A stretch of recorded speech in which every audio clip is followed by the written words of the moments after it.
नमस्कार साथियों, बहुत बहुत स्वागत है आपका आज की क्लास में। इस क्लास में हम कहानी विधा से संबंधित प्रश्नों को देखेंगे और जो सभी प्रश्न हैं वो नई कहानियों से संबंधित हैं। 2024 तक की कहानियां मैंने यहाँ पर ली हुई हैं, ठीक है। उससे संबंधित प्रश्नों को मैंने यहाँ पर बनाया हुआ है, तो सभी प्रश्न बहुत ही महत्वपूर्ण होने वाले हैं। हो सकता है कुछ प्रश्न आपको ना आए, तो कोई बात नहीं, घबराने की कोई बात नहीं है। जो प्रश्न नहीं आ रहे हो उन्हें अच्छी तरीके से अपनी कॉपी में नोट कर लीजिएगा, क्योंकि सभी प्रश्न ऐसे हैं जो आने वाली परीक्षाओं में बन सकते हैं। तो देखते हैं, पहला प्रश्न है, मन्नू की कहानियों की दो विशेषताएं उसे अपने समकालीनों से अलग करती हैं। व्यर्थ के भावोच्छ्वास में नारी के अंचल का दूध और आंखों का पानी दिखाकर उनसे पाठकों की दया नहीं वसूली, वह एकदम यथार्थ के धरातल पर नारी की दृष्टि से अंकन करती हैं। बहुत ही अच्छा सा कथन है। आपको बताना है यह कथन किसका है। मन्नू भंडारी का है, राजेंद्र यादव का है, शिव प्रसाद सिंह का है, या इनमें से कोई नहीं। इंपॉर्टेंट कथन है, आपको बताना है कि यह कथन किसका है। सही उत्तर है मन्नू भंडारी। इन्होंने स्वयं के लिए यह कथन कहा है। इन्होंने यही सच है जो कहानी संग्रह है, इसके फ्लैप पर यह लिखा हुआ है, कहा हुआ है। फ्लैप वो हिस्सा होता है जब हम किसी किताब का जो सबसे ऊपरी कवर होता है उसमें से थोड़ा सा अधिक हिस्सा अंदर की तरफ मुड़ा होता है, उसी पर लिखा होता है, उसको फ्लैप कहते हैं। उस पर उन्होंने यह लिखा हुआ था। ठीक है, आगे देखते हैं। प्रश्न संख्या 2 है, सादगी और सहजता भीष्म जी की कहानी कला की ऐसी खूबियां हैं जो प्रेमचंद के अलावा और कहीं नहीं दिखाई देती। यह कथन किसका है। रामविलास शर्मा का, नामवर सिंह का, गुलाब राय का, या मुक्तिबोध का। सादगी और सहजता भीष्म जी की कहानी कला की ऐसी खूबियां हैं जो प्रेमचंद के अलावा और कहीं नहीं दिखाई देती। यह बताना है आपको कि किसका कथन है। रामविलास शर्मा का, नामवर सिंह का, गुलाब राय का, या मुक्तिबोध का। सही उत्तर है इसका नामवर सिंह जी का। यह कथन नामवर सिंह जी का है भीष्म साहनी के बारे में। अगला प्रश्न देख लेते हैं। प्रश्न संख्या 3 है, पक्षी और दीमक किसकी कहानी है। भैरव प्रसाद गुप्त, हरिशंकर परसाई, मुक्तिबोध, या अमृत राय। पक्षी और दीमक किसकी कहानी है। सही उत्तर है इसका मुक्तिबोध। पक्षी और दीमक मुक्तिबोध की कहानी है। और मुक्तिबोध जो है फैंटेसी के कवि माने जाते हैं, लेकिन कहानियों में भी इन्होंने फैंटेसी का प्रयोग किया हुआ है, यह भी आप लोग याद रखिएगा। असत्य और सत्य वाले कथन में ऐसे प्रश्न बन सकते हैं। प्रश्न संख्या 4 है, अमरकांत की भाषा प्रेमचंद की परंपरा का आदतन विकास है, वही सादगी वही सफाई है, पढ़ने पर गद्य की शक्ति में विश्वास जमता है। यह कथन किसका है। रामचंद्र तिवारी का, रामचंद्र शुक्ल का, नामवर सिंह का, या कमलेश्वर का। अमरकांत की भाषा प्रेमचंद की परंपरा का आदतन विकास है, वही सादगी और वही सफाई है, पढ़ने पर गद्य की शक्ति में विश्वास जमता है। यह रहेगा विश्वास जमता है। यह किसका कथन है आपको बताना है। और इसका सही उत्तर है नामवर सिंह। यह कथन नामवर सिंह जी का है। अगला प्रश्न देखते हैं। प्रश्न संख्या 5, मेरी अधिकांश कहानी संबंधों की यात्रा को अपने अकेलेपन में झेलते हुए लोगों की कहानियां हैं, जिनमें हर इकाई के माध्यम से उसके परिवेश को अंकित करने का प्रयत्न किया है। यह कथन किस कहानीकार का है। राजेंद्र यादव का, मोहन राकेश का, कमलेश्वर का, या अमरकांत का। मेरी अधिकांश कहानी संबंधों की यंत्रणा को अपने अकेलेपन में झेलते हुए लोगों की कहानियां हैं, जिनमें हर इकाई के माध्यम से उसके परिवेश को अंकित करने का प्रयत्न है। और यह कथन जो है ना, पिछली परीक्षाओं में एक बार पूछा जा चुका है, याद नहीं आ रहा किस परीक्षा में, लेकिन यह पूछा जा चुका है। सही उत्तर है इसका मोहन राकेश जी का यह कथन है। अगला प्रश्न देखते हैं।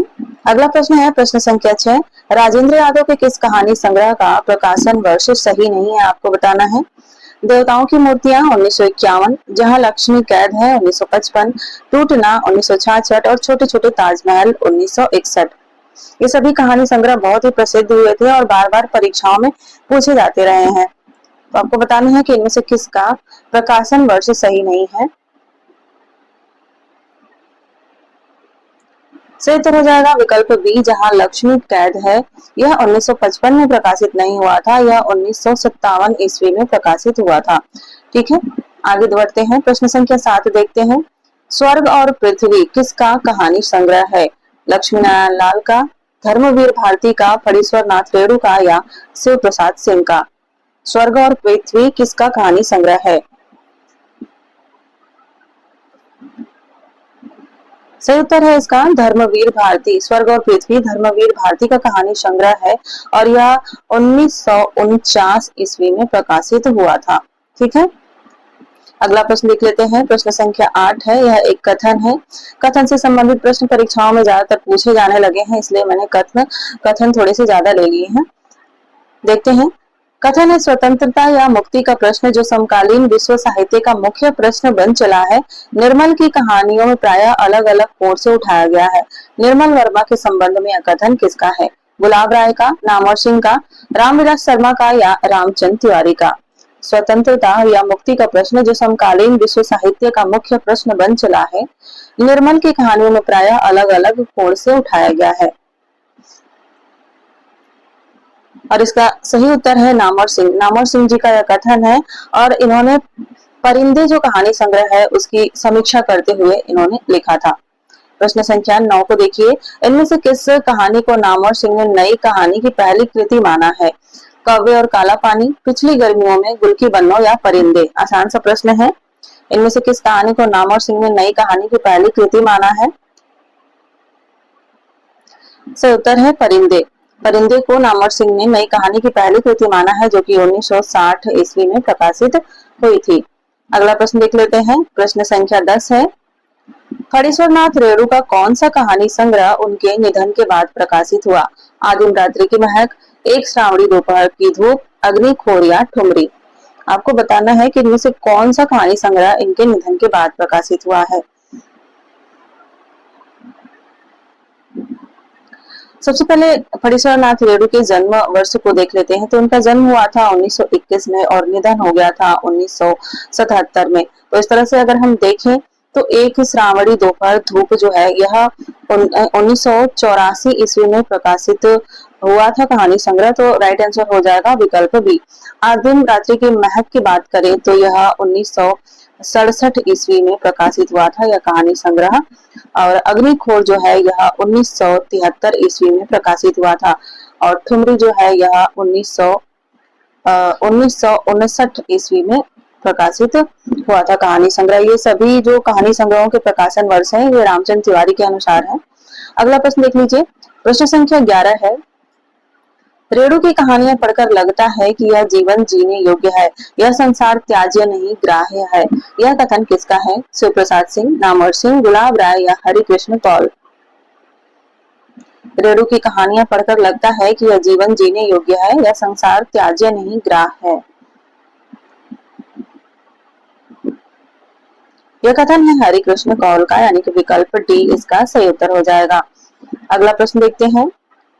प्रश्न संख्या 12 है, बदचलन बीबियों का द्वीप किसका कहानी संग्रह है? और यह परीक्षा में पूछा जा चुका है, या तो विकल्प में रहता है या सीधे सीधे प्रश्न के रूप में रहता है।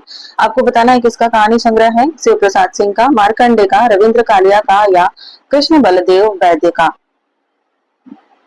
बदचलन बीबियों का द्वीप किसका कहानी संग्रह है?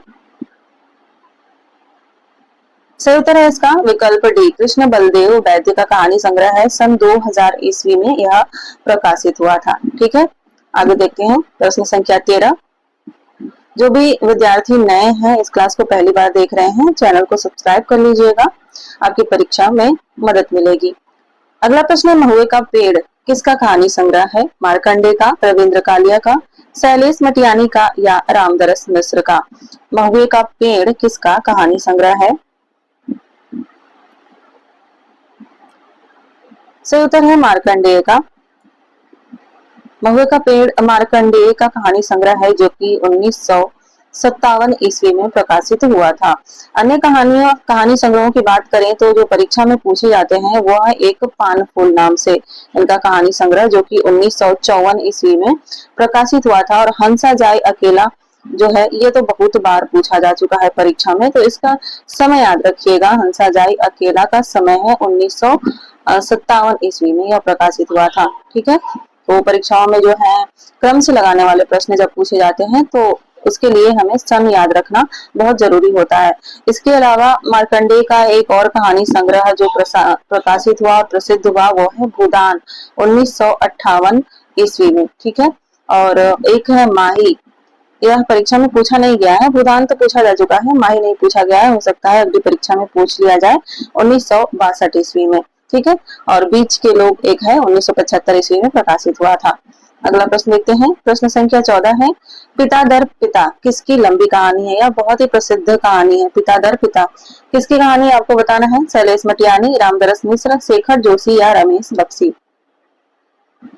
पिता दर पिता किसकी लंबी कहानी है?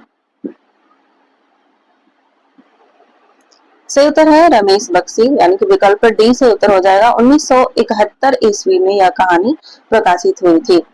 अगला प्रश्न देख लेते हैं, प्रश्न संख्या 15 है, निम्नलिखित में से शैलेश मटियानी का कहानी संग्रह कौन सा है? 9 साल छोटी पत्नी, मेज पर टिकी हुई कहानियां, महाभोज या सर्पदंश? इनमें से कौन सा कहानी संग्रह शैलेश मटियानी का है? सही उत्तर हो जाएगा इसका महाभोज। ठीक है, महाभोज इनका कहानी संग्रह है। महाभोज किसी और की भी एक रचना है, कमेंट करके जरूर बताइएगा। और यह जो है 1975 ईस्वी में यह कहानी संग्रह प्रकाशित हुआ था। इसके अलावा अगर बात करें 9 साल छोटी पत्नी की, तो यह जो है रविंद्र कालिया का कहानी संग्रह है। ठीक है, कब प्रकाशित हुआ? 1969 ईस्वी में। ठीक है, मेज पर टिकी कहानियां जो है यह रमेश बख्शी का कहानी संग्रह है, जो कि 1963 ईस्वी में प्रकाशित हुआ था। और सर्पदंश की बात करें तो यह जो है यह रामदरस मिश्र का है। रामदरस मिश्र बहुत ही इंपॉर्टेंट है आजकल की परीक्षाओं के लिए। ठीक है, तो यह 1982 ईस्वी में प्रकाशित हुआ था सर्पदंश कहानी संग्रह। प्रश्न संख्या 16 देखिए, शेखर जोशी की प्रथम कहानी कौन सी है? दाजियो, कोसी का घटवार, समर्पण या नौरंगी बीमार है? शेखर जोशी की प्रथम कहानी इनमें से कौन सी है? सही उत्तर है दाजियो। दाजियो जो है शेखर जोशी की प्रथम कहानी थी, जो कि 1953 ईस्वी में प्रकाशित हुई थी। और यह उपेंद्र नाथ अस्क द्वारा संपादित जो संकेत पत्रिका थी, ठीक है, उसमें यह प्रकाशित हुई थी। अगला प्रश्न देख लेते हैं। इसके अलावा जो शेखर जोशी की एक और प्रसिद्ध कहानी है कोसी का घटवार, यह जो है 1957 ईस्वी में प्रकाशित हुई थी। माफ करिएगा, 1957 ईस्वी में प्रकाशित हुई थी और कल्पना पत्रिका में प्रकाशित हुई थी। अगला प्रश्न देखते हैं, प्रश्न संख्या 17 है, शेखर जोशी की किस कहानी संग्रह का प्रकाशन वर्ष सही नहीं है? कोसी का घटवार 1958, साथ के लोग 1978, हलवाहा 1981 या डांगरी वाले 1990?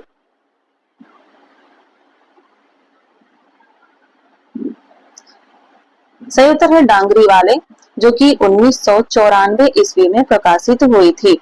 अभी कुछ विद्यार्थियों को लग रहा होगा कि कोसी का घटवार तो मैंने 1957 में कहा, यहाँ पर 1958 में है। तो यहाँ पर बात हो रही है कहानी संग्रहों की। तो कहानी संग्रह कोसी का घटवार कहानी संग्रह 1958 में प्रकाशित हुआ था। लेकिन अगर बात करें अकेली कहानी की, तो वह कहानी जनवरी 1957 के अंक में कल्पना पत्रिका में प्रकाशित हुई थी।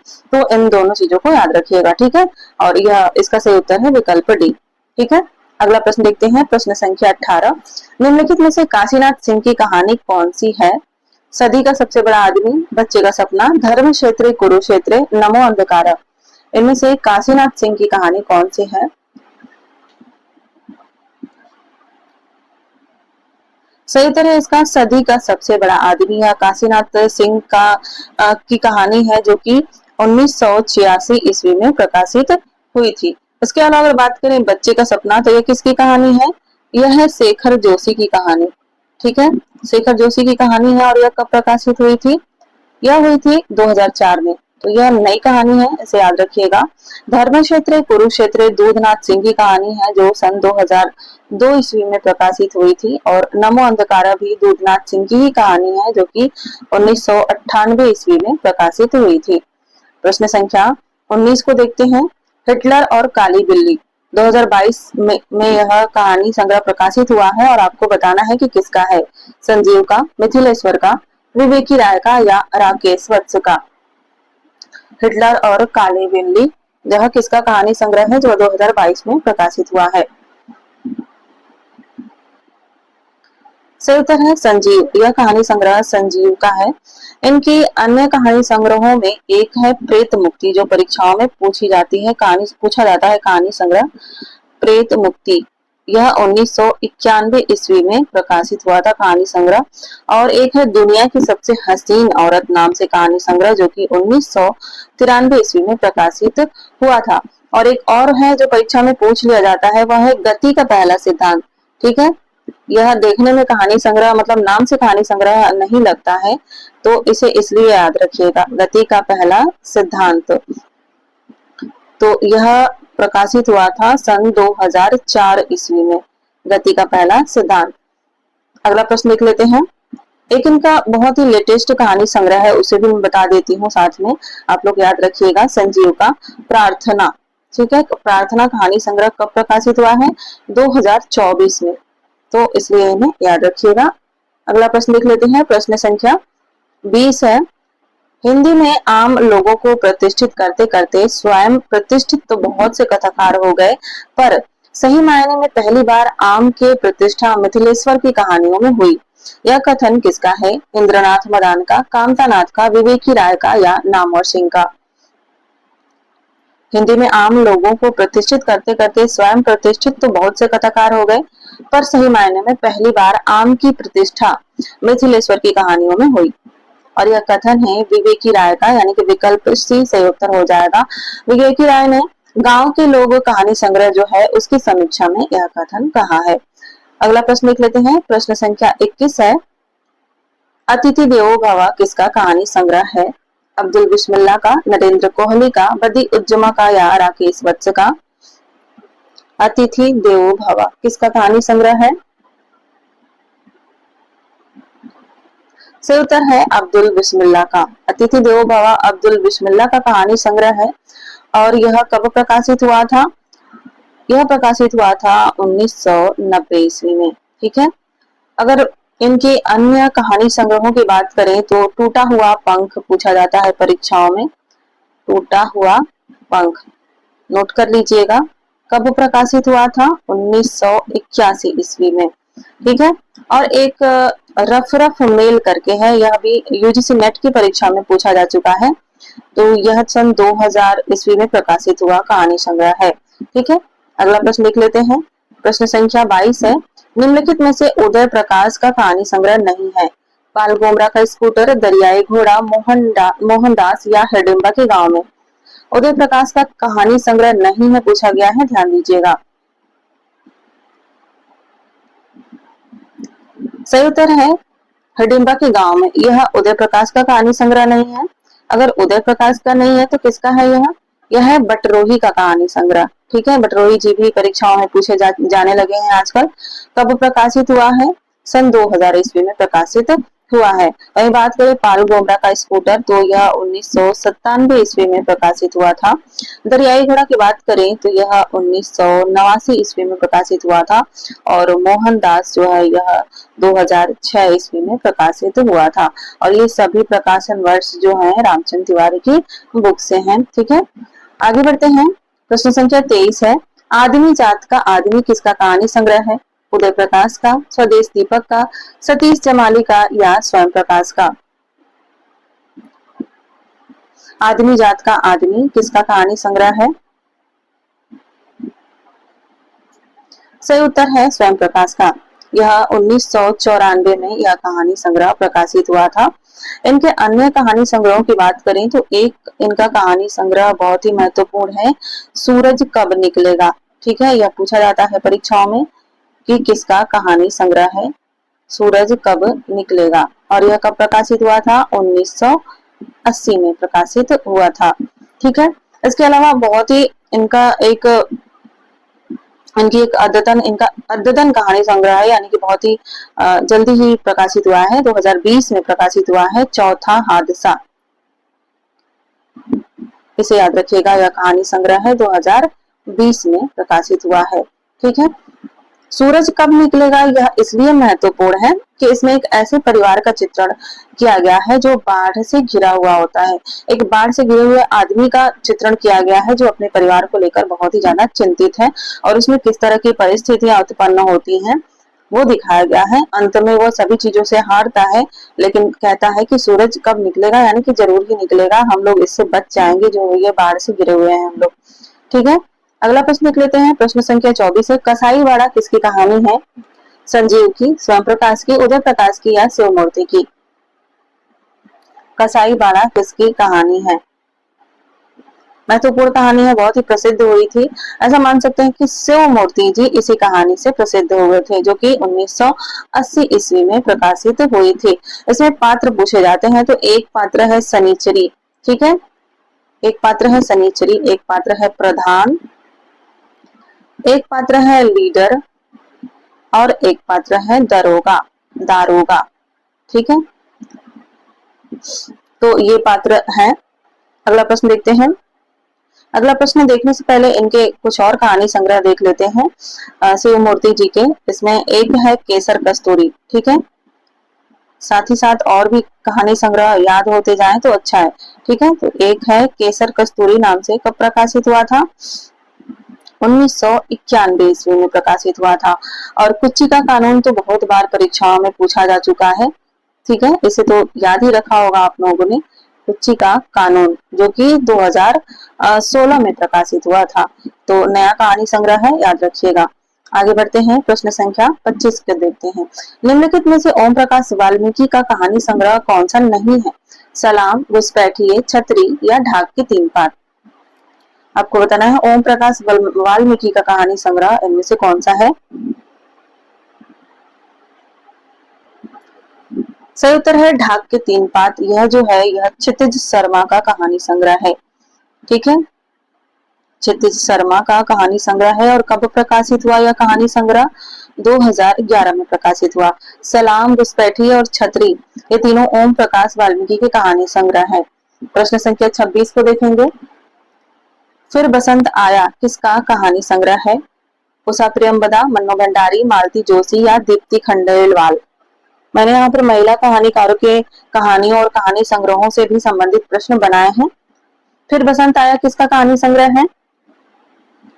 सही उत्तर है उषा प्रियंवदा। और यह कब प्रकाशित हुआ था? 1961 ईस्वी में। अगला प्रश्न देख लेते हैं। प्रश्न संख्या 27 है, मैं खरगोश होना चाहती हूँ किसका कहानी संग्रह है? इंदुबाली, मालती जोशी, राजी सेठ या कृष्णा अग्निहोत्री? मैं खरगोश होना चाहती हूँ किसका कहानी संग्रह है?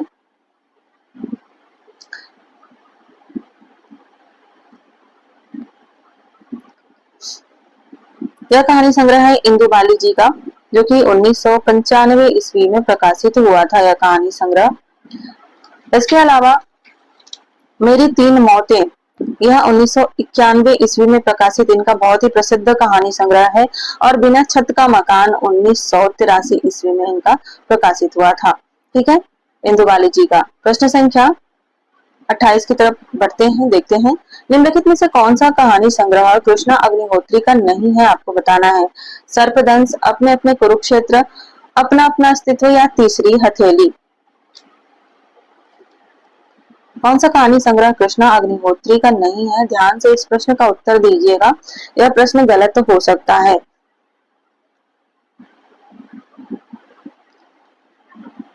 सही उत्तर है तीसरी हथेली। तीसरी हथेली किसका है? यह है राजी सेठ का। ठीक है, और यह कब प्रकाशित हुआ था? 1981 ईस्वी में प्रकाशित हुआ था।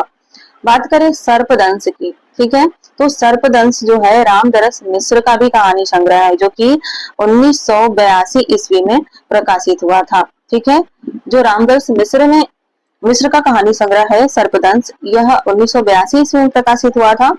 और जो सर्पदंश कहानी संग्रह कृष्णा अग्निहोत्री जी का है, यह 1997 ईस्वी में प्रकाशित हुआ है। ठीक है, 1997 ईस्वी में प्रकाशित हुआ। तो ये याद रखिएगा इन तथ्यों को। बात करें अपने अपने कुरुक्षेत्र की, तो यह कब प्रकाशित हुआ था? यह प्रकाशित हुआ था 2001 ईस्वी में। और अपना अपना व्यक्तित्व, यह तो बहुत ही महत्वपूर्ण है, 2017 में ही प्रकाशित हुआ है। एक और इनका कहानी संग्रह है, बहुत ही जल्दी ही प्रकाशित हुआ था, यानी कि 2023 में प्रकाशित हुआ था, यह है समानांतर। ठीक है, तो इसे याद रखिएगा। ये है इनके कहानी संग्रह। इनकी कहानियां अनुभव जन्य है, यानी कि यह किसी विचारधारा से प्रेरित होकर नहीं लिखती थी। कह सकते हैं कि भोगा हुआ यथार्थ इनकी कहानियों में देखने को मिलता है।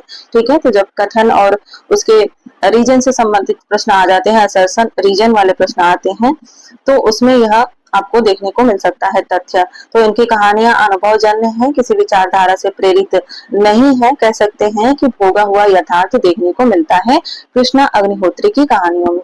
ठीक है, अगला प्रश्न देखिए, प्रश्न संख्या 29। आत्महत्या के पहले किसका कहानी संग्रह है? मृदुला गर्ग का, मंजुल भगत का, ममता कालिया का या चंद्रकांता का? आत्महत्या के पहले किसका कहानी संग्रह है? सही उत्तर है इसका मंजुल भगत। आत्महत्या के पहले मंजुल भगत का कहानी संग्रह है, जो कि 1979 ईस्वी में प्रकाशित हुआ था। अन्य कहानी संग्रहों में अगर बात करें तो एक इनका कहानी संग्रह है गुलमोहर के गुच्छे। ठीक है, यह परीक्षा में पूछा जा चुका है, विकल्प में रहा है यूजीसी की नेट की परीक्षा में। ठीक है, तो याद रखिएगा। गुलमोहर के गुच्छे कब है? 1974 ईस्वी में प्रकाशित हुआ था। और एक बहुत ही प्रसिद्ध इनका कहानी संग्रह रहा है सफेद कौवा। यह भी परीक्षा में पूछा जा चुका है, सफेद कौवा। और यह कब प्रकाशित हुआ था? 1986 ईस्वी में प्रकाशित हुआ था। 2001 में इनका एक कहानी संग्रह प्रकाशित हुआ था अंतिम बयान नाम से। ठीक है, अंतिम बयान, यह भी कहानी संग्रह इनका याद रखिएगा कब है? 2001 में है। आगे बढ़ते हैं, प्रश्न संख्या 30 है। मृदुला गर्ग के किस कहानी संग्रह का प्रकाशन वर्ष सही नहीं है? कितनी कैदें 1975, डेफोडिल जल रहे हैं 1976, मेरे देश की मिट्टी आहा 2001 और टुकड़ा टुकड़ा आदमी 1977। मृदुला गर्ग के किस कहानी संग्रह का प्रकाशन वर्ष सही नहीं है? सही उत्तर है डेफोडिल जल रहे हैं। 1976 में नहीं है, यह 1978 में है। ठीक है, आगे बढ़ते हैं, प्रश्न संख्या 31 को देखते हैं। निम्नलिखित में से किस कहानी में इंदिरा गांधी की हत्या के बाद दिल्ली में होने वाले सांप्रदायिक दंगों का वर्णन है? अगली सुबह, उर्फ सैम, विनाश दूत या बेनकाब?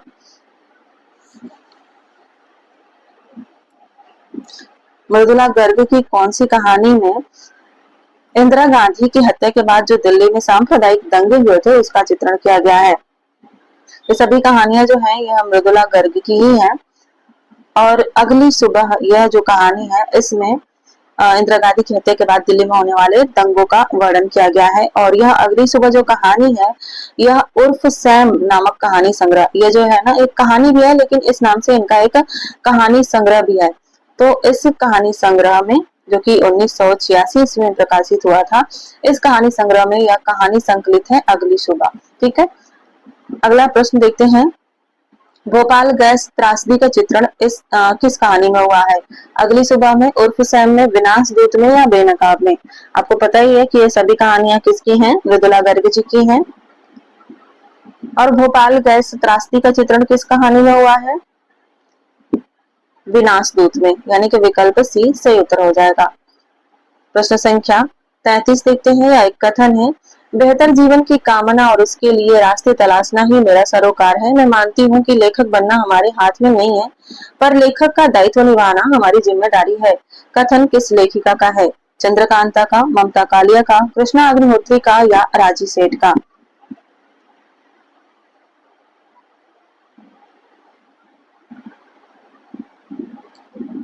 सही उत्तर है चंद्रकांता का। यह कथन चंद्रकांता का है और इन्होंने सूरज उगने तक की कहानी संग्रह, सूरज उगने तक जो कहानी संग्रह है उसकी भूमिका में यह कहा है कथन। ठीक है, आगे बढ़ लेते हैं, प्रश्न संख्या 34 को देखते हैं। दूरस्थ दाम्पत्य किसका कहानी संग्रह है? ममता कालिया, सूर्यबाला, चित्रा मुदगल, सुधा अरोड़ा? क्लास की स्पीड कैसी है एक बार कमेंट करके जरूर बता दीजिएगा, क्योंकि मेरी आदत है मैं बहुत जल्दी जल्दी बोलती हूँ। तो अगर ज्यादा जल्दी जल्दी हो रहा हो तो कमेंट करके जरूर बताइएगा, मैं इसको थोड़ा सा नॉर्मल करने की कोशिश करूंगी। ठीक है, दूरस्थ दाम्पत्य की बात कर लेते हैं तो यह जो है ममता कालिया का कहानी संग्रह है और बहुत ही प्रसिद्ध है, बहुत ही प्रसिद्ध कह रही हूँ, बहुत ही इम्पोर्टेंट है क्योंकि यह जो है 2024 में ही प्रकाशित हुआ है। तो नई कहानियां अगर जब पूछ लेगा तो उसको पूछ सकता है और ममता कालिया हिंदी की बहुत ही प्रसिद्ध लेखिका रही है। अन्य कहानी संग्रहों में 2022 में इनका एक कहानी संग्रह प्रकाशित हुआ है, 2 गज की दूरी। ठीक है, नोट कर लीजिएगा, जो नए कहानी संग्रह जितने भी बता रही हूँ तो इन्हें नोट कर लीजिएगा, है ना। हर एक एक लेखक के 2-2 3-3 कहानी संग्रह ही नोट कर लेंगे तो बहुत ही अच्छा रहेगा। ठीक है, तो ये 2 गज की दूरी ममता कालिया का 2022 में प्रकाशित हुआ, दूरस्थ दाम्पत्य 2024 में प्रकाशित हुआ और एक और लिख लेते हैं हम, थोड़ा सा प्रगतिशील। ठीक है, थोड़ा सा प्रगतिशील, यह कब प्रकाशित हुआ है कहानी संग्रह? यह हुआ है 2014 में। ठीक है, इसे याद रखिएगा। निर्मोही जो कि परीक्षाओं में पूछा जा चुका है, तो आपको तो पता ही होगा निर्मोही कब है, 2006 में। और एक और है इनका मुखौटा, मुखौटा नाम से कहानी संग्रह इनका है और यह कब प्रकाशित हुआ था? मुखौटा प्रकाशित हुआ था सन 2002 में। आगे बढ़ लेते हैं। प्रश्न संख्या 35 है, जगदम्बा बाबू गांव आ रहे हैं किसका कहानी संग्रह है? बहुत बार परीक्षा में पूछा जा चुका है और अभी भी पूछा जाता रहता है और अभी भी विद्यार्थियों का गलत होता है। जगदम्बा बाबू गांव आ रहे हैं किसका कहानी संग्रह है? मेहरुनिसा परवेज का, चित्रा मुदगल का, सूर्यबाला का या ममता कालिया का?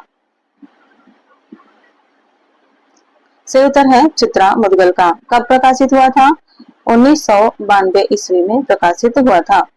प्रश्न संख्या 36 है, निम्नलिखित में से कौन सा कहानी संग्रह नासिरा शर्मा का नहीं है? खुदा की वापसी, दूसरा ताजमहल, पत्थर गली या गोमा हस्ती है? निम्नलिखित में से कौन सा कहानी संग्रह नासिरा शर्मा का नहीं है? खुदा की वापसी, दूसरा ताजमहल, पत्थर गली, गोमा हस्ती है? सही उत्तर है गोमा हस्ती है। गोमा हस्ती किसका कहानी संग्रह है? यह है मैत्रेयी पुष्पा जी का कहानी संग्रह। ठीक है, और कब प्रकाशित हुआ है यह? 1998 में यह प्रकाशित हुआ था।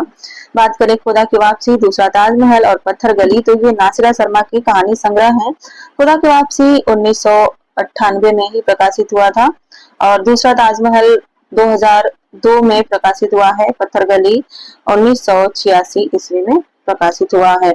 अगला प्रश्न देख लेते हैं। प्रश्न संख्या 37 है, 21वीं सदी का लड़का किसका कहानी संग्रह है? गीतांजलि श्री का, क्षमा शर्मा का, नासिरा शर्मा का या लता शर्मा का?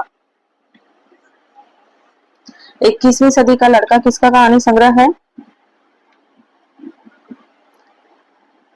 सही उत्तर है इसका क्षमा शर्मा, यानी विकल्प बी सही उत्तर है। अगला प्रश्न देखते हैं। प्रश्न संख्या 38 है, अंतहीन मरुस्थल किसका कहानी संग्रह है? मीराकांत का, चंद्रकांता, मधु कांकरिया का या गीतांजलि श्री का? अंतहीन मरुस्थल किसका कहानी संग्रह है?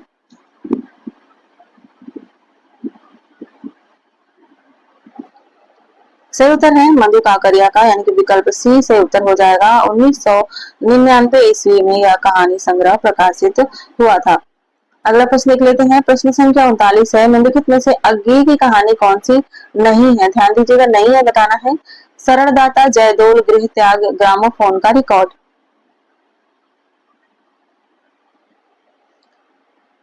आसान सा प्रश्न है।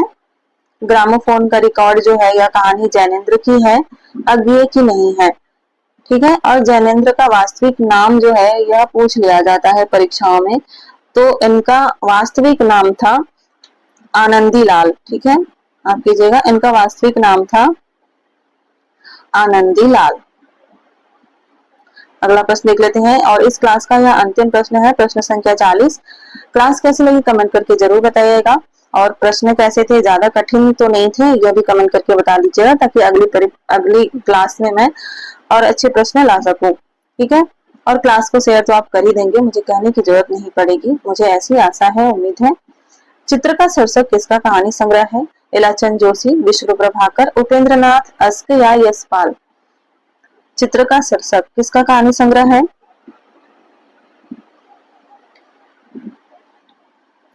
सही उत्तर है इसका यशपाल, या यशपाल का कहानी संग्रह है जो कि 1951 ईस्वी में प्रकाशित हुआ था। तो यह थी आज की क्लास। मिलते हैं अगली क्लास में, तब तक अपनी पढ़ाई मन से कीजिए। धन्यवाद।